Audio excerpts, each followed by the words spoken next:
E é isso, gente. Espero que vocês também tenham se encantado com a cidade, ficou sensibilizada com a visão do céu noturno e reativou o observatório e todo mundo ficou feliz ali observando as estrelas.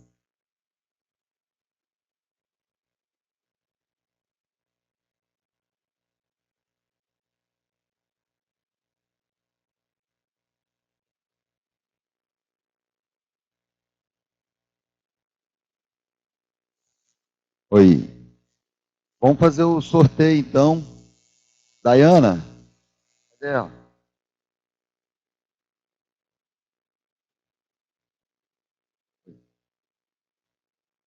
Como? Ah, sim.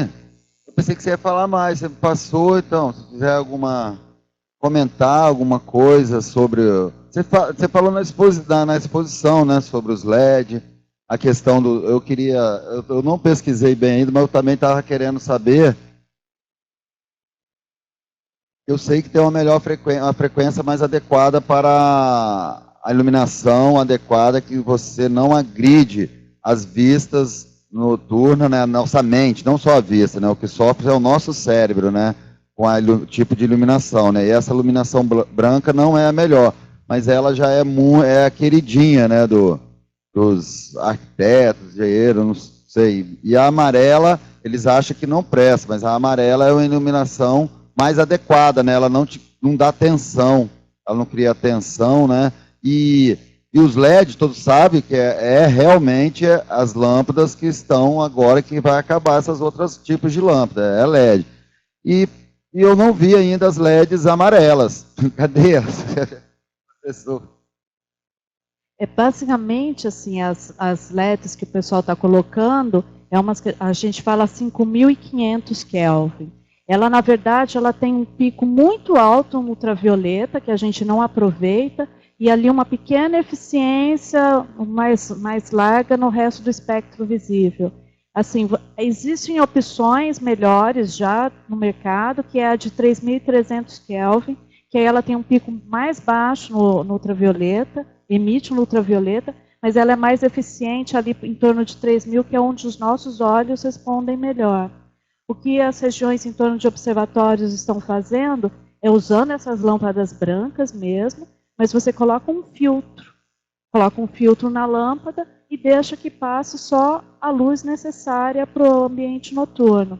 Para casa, para colocar em casa, se vocês procurarem bem, existe LED ali com indicação luz quente, que é um LED amareladinho. Então, se vocês quiserem colocar em casa, procurem ali o LED amarelado para não ficar aí com essa iluminação desnecessária dentro de casa.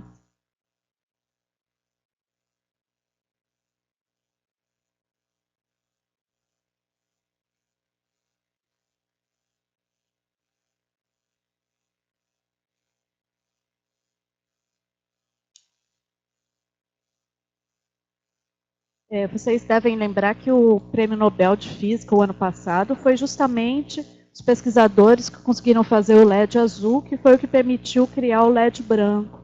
E assim, na época, comentou-se muito entre as pessoas que discutem poluição luminosa a validade disso, porque o Prêmio Nobel deveria ser dado a descobertas que ajudassem, que fossem boas para a humanidade. E a gente sabe que a disseminação do LED vai ter um impacto muito ruim no meio ambiente e na nossa saúde a longo prazo. Então, é uma incoerência.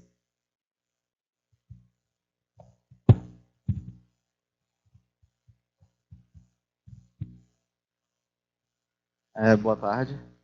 Eu faço engenharia, então um dos muitos aspectos que a gente conversa sempre na engenharia é sobre questão de curso e tudo mais. Então, eu assisti inclusive a palestra que você deu lá no teatro, então eu entendo que do ponto de vista da poluição luminosa, a cor do LED faz muita diferença. Então, eu queria saber se do ponto de vista econômico, do uso da energia, nesse sentido, faz alguma diferença essa diferença de cor. Faz diferença porque você está gastando energia para emitir luz que não é necessária. A gente não precisa desse rendimento de cor branco durante a noite. Isso é uma impressão do ser. O ser humano já é acostumado, já está programado para ter medo do escuro, tal. Mas a gente não precisa desse rendimento de cor durante a noite. E essas lâmpadas, elas emitem, inclusive, em frequências que os nossos olhos não são capazes de detectar. Então, por que a gente está gastando dinheiro e gerando energia elétrica, que é um recurso limitado, para fazer uma luz que não é útil? A luz, durante a noite, no ambiente externo, ela tem que ser aquela necessária para você se localizar, para você encontrar seu carro no estacionamento do supermercado, para andar com segurança durante a noite. Não faz sentido você querer ter à noite a mesma iluminação que você tem durante o dia. Isso não pode dar certo, porque nós precisamos também da escuridão, por conta do nosso ciclo circadiano, né? Então, cada vez mais a gente está ali estendendo o dia, e né, qual que vai ser, considerando que a iluminação artificial só existe nas nossas vidas nos últimos 150 anos, isso é muito pouco para medir o impacto na humanidade e no meio ambiente, né? O que vai ser da gente estar alterando tanto o meio ambiente com uma luz que é desnecessária? Certo, mas no caso agora você disse que a luz tem que ser o necessário, por exemplo, para encontrar o carro, esse tipo de situação. Mas, por exemplo, no meu quarto, a maior uso da luz não seria tipo, para encontrar coisas, seria, por exemplo, para ler, fazer alguma coisa desse tipo. Aí, nesse caso, ainda assim, a luz branca é desnecessária?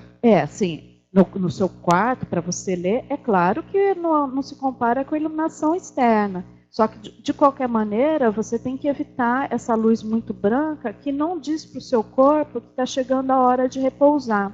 Existe, inclusive, um programa que você coloca no computador, no tablet, que é o F-Lux, e ele programa a luminosidade da tela em relação ao horário do dia. Então, quando anoitece, ela vai ficando mais amarelada. Aí você sente que o corpo já vai ficando mais relaxado, se preparando para o repouso.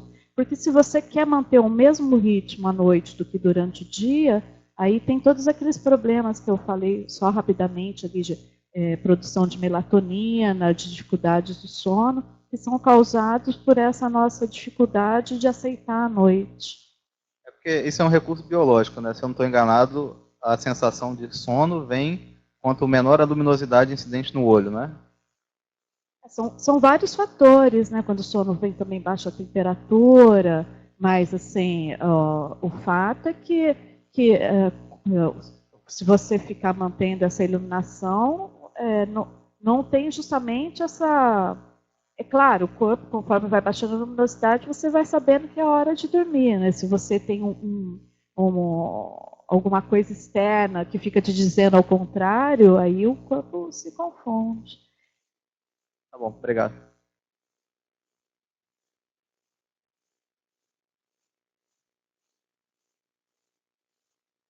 Quer debater comigo?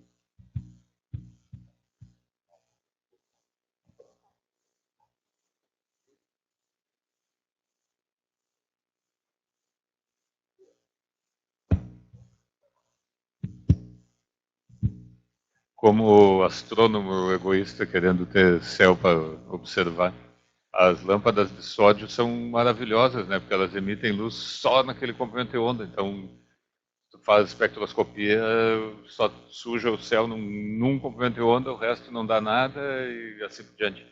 Os LEDs emitem luz, eu não sei, emitem luz em tudo que é comprimento de onda. Existe alguma tentativa de... Assim, a lâmpada de vapor de sódio de baixa pressão, que é assim, o que a gente quer mesmo, que é só aquela linha mesmo, que é o que tem em La Serena, o que tinha em Mauna Kea. Essas que a gente usa são as de alta pressão, que são aceitáveis, são melhores do que o LED. O que Mauna Kea está fazendo é substituindo as lâmpadas de vapor de sódio de baixa pressão por LED com filtro, e eles estão optando por uma iluminação mais esverdeada nas ruas.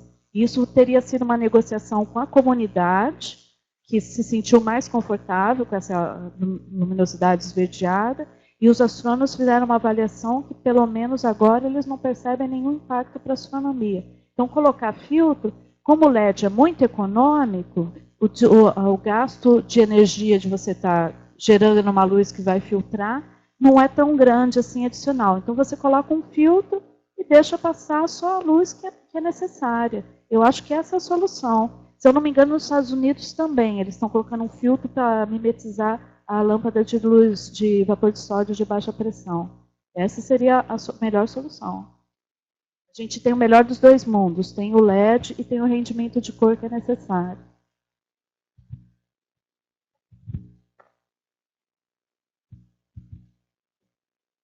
Bom,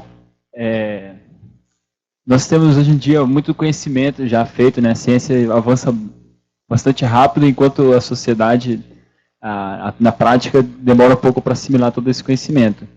Nessa questão de poluição luminosa, qual tipo de mecanismos a gente poderia acionar na sociedade para tentar realmente impor ação aí, de transformar, de tentar melhorar essa condição nas cidades? Por exemplo, que seja aqui na Grande Vitória, ou seja em qualquer cidade. Você, com a experiência que você tem nessa área, você sabe de que tipo de ação nós, como cidadãos, podemos tomar para tentar encaminhar nesse sentido? Se nós temos algum poder ou se é necessário, enfim, esse tipo da questão da mudança, ação, como pode vir? A gente tem poder, né? Somos uma democracia. Inclusive, agora a iluminação pública ela é municipalizada, ela é responsabilidade do município, não mais da empresa que distribuidora de energia. Então, agora os municípios têm o poder de decidir aquilo. Porque antigamente a desculpa era essa, mas a gente faz, a gente quer, mas a empresa vai lá e coloca outra. Agora quem decide qual é a luminária é o município. É o prefeito. Só que o que acontece? Tem muitas mundo afora, assim, está aumentando a quantidade de legislação a respeito de poluição luminosa, porque realmente, assim, ninguém quer jogar dinheiro fora, né? E a produção de energia é um problema.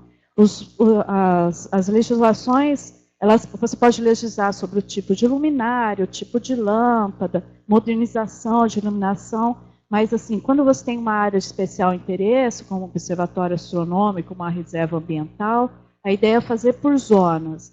Então, você tem uma zona onde nenhuma luz é permitida. Aí, um pouco mais, uma que você já tolera alguma coisa. Pode dividir em quantas zonas for necessária, até chegar ali à cidade, onde você pode ter evento, desde que as luzes sejam apagadas depois de ser utilizado e tal. Na palestra que eu dei aqui, da experiência assim, de lidar com a administração municipal, nunca consegui nada, é tudo muito difícil. Mesmo quando eles falam que sim, que eles entendem, que eles querem, a coisa emperra em algum momento. A palestra que eu apresentei aqui foi um enfoque meio diferente, mais para ciências humanas, porque eu quis puxar essa história do céu noturno como um patrimônio e verificar se usando os instrumentos de salvaguarda de patrimônio, a gente consegue incluir o céu noturno, o que obrigaria a ter regulamentações de proteção. E no caso do Brasil, teria a fiscalização do IPHAN, que é um instrumento fiscalizador poderoso. Então, se a gente conseguir, pelo menos em algumas regiões, encaixar o céu noturno como parte da paisagem cultural do lugar, e conseguir que isso seja registrado ou tombado, poderia ter o IPHAN para gerenciar aí os diferentes atores que precisam agir para melhorar a iluminação. Agora, o que você pode fazer hoje? Olhar a iluminação externa do seu prédio, da sua casa. Assim. O que você usa para iluminar? Por que não colocar um sensor de presença? O sensor de presença é muito mais seguro do que uma luz que fica acesa o tempo todo. A luz é branca, tem gente que tem até luz incandescente, que só gasta energia e gera calor, né? Extremamente improdutiva. E assim, colocar na agenda. A França, desde 2013, ela tem uma legislação muito interessante. A ministra do Meio Ambiente da França quer que seja o país mais sustentável em termos de utilização de luz artificial. Que assim, é o lógico. O último funcionário que sai da empresa tem que apagar as luzes internas. A 1h da manhã tem que apagar as luzes externas, preservando todos os locais de interesse público, hospital, delegacia. Tem profissionais dentro da instituição, não só da física, da astronomia, da arquitetura, da engenharia. Como é que a coisa acaba nesse ponto de você ter refletores sendo utilizados por uma coisa que não é para eles, refletores virados para quem anda, que você nem enxerga o prédio de tão ofuscado. Assim, se dentro da universidade a gente não consegue convencer a ter uma iluminação sustentável, ser um exemplo, o campus podia ser um laboratório de iluminação. E aí fica complicado, né? Quem é que está barrando esse processo? É a parte administrativa, que não tem consciência? Será que é uma questão de gestão de conhecimento dentro da universidade?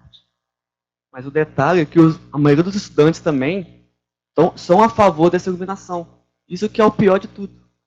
Porque a gente está viciado nessa história de querer que o dia se prolongue.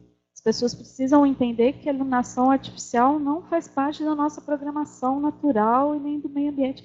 Se você quer se desregular, tudo bem, né? Mas se os insetos, a natureza, os astrônomos, é tudo questão de cultura, né? Então, justamente isso. Deveria fazer uma campanha melhor para tentar conscientizar mais as pessoas sobre isso. Vamos fazer. Vamos.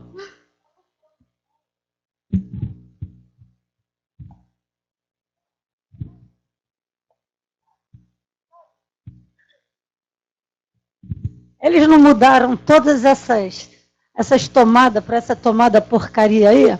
Então, se um deputado desse, assim, algum desses caras grandes, tivesse uma fábrica de iluminação, dessas iluminação inteligente, acredito que eles iam obrigar todo mundo a ter esse tipo de iluminação para poder trocar todas, igual a gente tem que viver com essa tomada.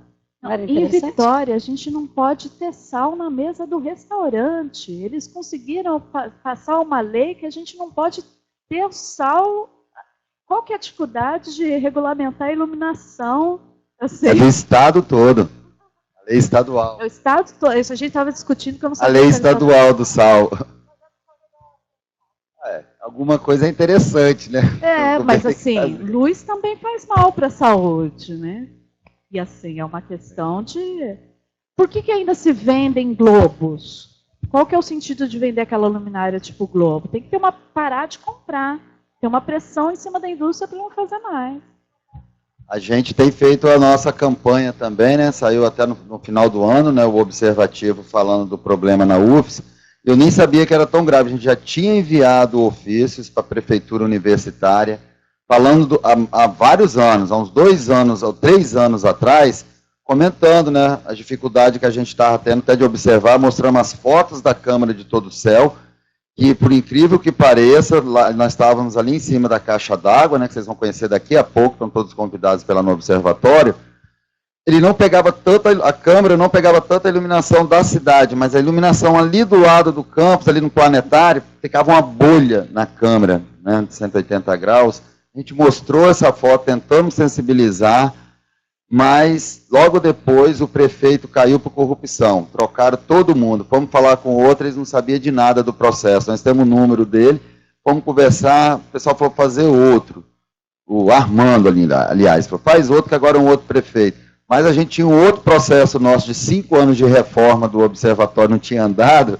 Às vezes a gente até cansa, né? Mas a gente tem que continuar. A gente fez o jornal, chamou a discussão, teve várias pessoas que nunca tinham parado para pensaram um pouco. Então é o trabalho de formiguinha, né? Está meio esquisito esse microfone, não está? Metálico. Então, é a posição que eu estou. Oi? Você ia falar? Ou não? Não, traga o meteorito. Oi. Quem não me viu ainda, eu sou Noeli, tá? É uma coisa de ignorância no sentido de ignorar. As prefeituras legislam a respeito da iluminação pública. Como também tem vários trabalhos a respeito que uma simples inclinação da lâmpada, do braço e uma cintinha de nada, resolve e vai iluminar muito mais porque triangula. Na minha porta, na porta da minha casa, o poste fica já erradamente na calçada, que seria, que eu não fiz calçada. Tinha uma lâmpada, a lâmpada que tinha ali, apagada desde o início do ano. Eu brinquei jocosamente com quem era responsável. Porque a companhia de energia, você reclama com ela, não é com ela. Ela fornece a energia. No caso do Rio de Janeiro, onde eu moro, é a Ampla. Mas quem troca a lâmpada é a prefeitura. Então foram lá, trocaram depois de 3 meses. Aí ela ficou acesa direto, ela deve já estar acesa agora, porque ela ficou acesa, só se eles forem essa semana que eu não estou em casa, e trocaram a lâmpada. Aí de vez em quando eu faço umas brincadeiras, como eu faço com a companhia de água também. Pego um bolinho desses, que foi servido aqui no lanche, boto uma vela em cima, e fico chamando o pessoal, ou então hoje se faz, eu já fiz isso também pela rede, chama para o aniversário de tantos meses em que foi entregue um ofício, um requerimento, porque ofício é só para oficiar. E requerimento tem que ser respondido em 30 dias. Se não for, reitera o requerimento número tal, de data tal, para senhor fulano de tal, com a assinatura de Beltrano, porque o cara vai procurar saber o que tinha naquele requerimento. E tornar isso público, se for possível. Hoje em dia, entrar numa brincadeira que choca. Agora, na minha conta de energia, vem uma conta de R$ 12 todo mês, que é a cota que eu tenho que pagar da energia pública para o sol no Rio de Janeiro há 3 meses, praticamente. Tá? Então, tem que se mostrar isso, o custo disso, e eu, com a cara de palhaça, com o nariz vermelho, faço educação ambiental na escola próxima, um trabalho gratuito que eu faço, aí eu, na própria escola, eu vou, como aqui hoje, eu vi isso, onde eu estava sentada aqui do lado, às 13 horas, tudo claro, 3 lâmpadas imensas acesas na beirada da parede. Para quê? Para quê? Por quê? Tirar foto e fazer um jornalzinho, tirar foto e mostrar. Agora fazer de novo. Não sabia dessa do requerimento, interessante, que a gente já mandou. Vamos começar a fazer. Pessoal, mais uma pergunta, que senão o tempo já está folgado, já está ficando apertado. E para constatar que Vitória também tem essa de prolongar o dia, né? Todo mundo conhece, acho que no Penedo, que o Penedo fica iluminado, tem que ficar claro dia e noite. Ali os passarinhos, as aves, ninguém tem paz. A noite toda clara, e um consumo incrível, né, de luz que é jogado. Eu acho que esse trabalho tem que ser colaborativo, principalmente.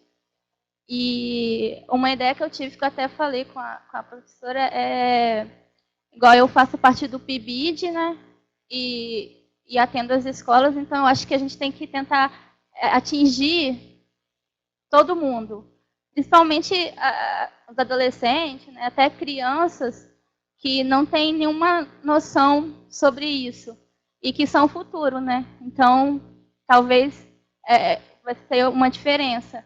Então, assim, talvez uma parceria legal seria com as instituições que fazem parte do PIBID da Física, por exemplo, para que seja levado isso nas escolas, né? Que tanto aqui na UFES quanto no IFES, onde eu estudo, tem esse programa e seria talvez uma forma de atingir mais pessoas, né? Aqui no estado e também, dependendo, fora também, né? Que esse programa é nacional. Assim, um dos meus projetos era justamente entrar nas escolas, porque os pais começaram a separar lixo para reciclagem, porque as crianças separavam na escola, chegavam em casa e ficavam cobrando, corrigindo os pais. Então, eu achei que com a poluição luminosa a gente podia fazer mais ou menos o mesmo problema. Eu só vou colocar, né, já que a gente está muito no tempo aqui, essa imagem, que é para mostrar a dificuldade. Eu não sei se vocês estão vendo bem daqui, aqui não está muito bom. Daqui é um telescópio de 60 centímetros lá do Pico dos Dias, e é uma foto mostrando a cidade de Itajubá lá atrás. Faz até sombra em cima da cidade. Eu tirei essa foto ainda com uma câmera antiga, acho que em 2009. Tá? Eu era gerente do observatório e eu escondi a foto, porque eu fiquei com medo de mostrar, e todo mundo falava, tem que fechar esse observatório, não tem jeito. Mas aí, conversando com a administração pública, fazendo trabalho com o público, eu achei que era melhor mostrar essa foto super mega agressiva. E é isso que alguém me comunica um dia, tem uma foto assim, assada, circulando no Facebook. Nossa, parece a minha foto, que eles estão falando. Aí me mostraram, era a minha foto. Aí muitos anos depois, né, eu vi que estavam compartilhando e sabia que estavam compartilhando errado. Eu encontrei de novo a foto sendo compartilhada, só que olha o que acontece. As pessoas acham lindo, elas acham show de bola ver Itajubá de cima. Olha, demais, bela imagem. E olha o nível de compartilhamento, quase 5 anos depois. 1.213 compartilhamentos. O máximo que eu tive de compartilhamento foi dessa postagem reclamando, que foram 28 compartilhamentos. E se eu conseguisse compartilhar uma mensagem poluição luminosa para 1.200 pessoas? Né? Então, o problema de educação é muito mais sério.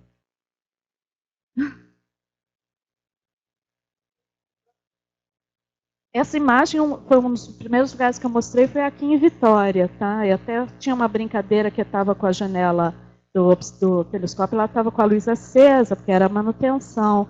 Aí eu perguntei, o que está de errado? Né? E o pessoal apontou. Aí eu fui lá e editei para não ficarem falando que os astrônomos estavam fazendo luz intrusa. Tânia, só uma pergunta.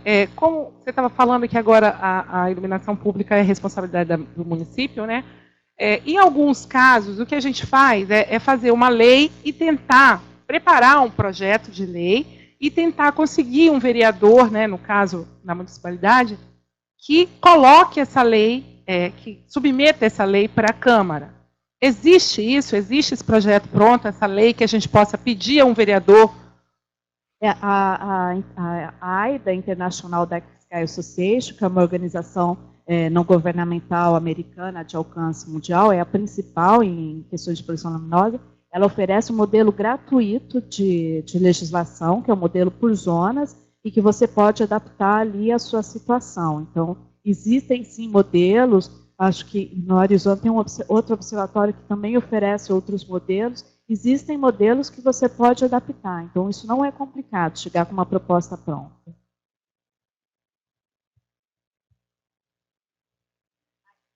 IDA, é darksky.org. Então é isso. Obrigada, Tânia. Obrigada a você.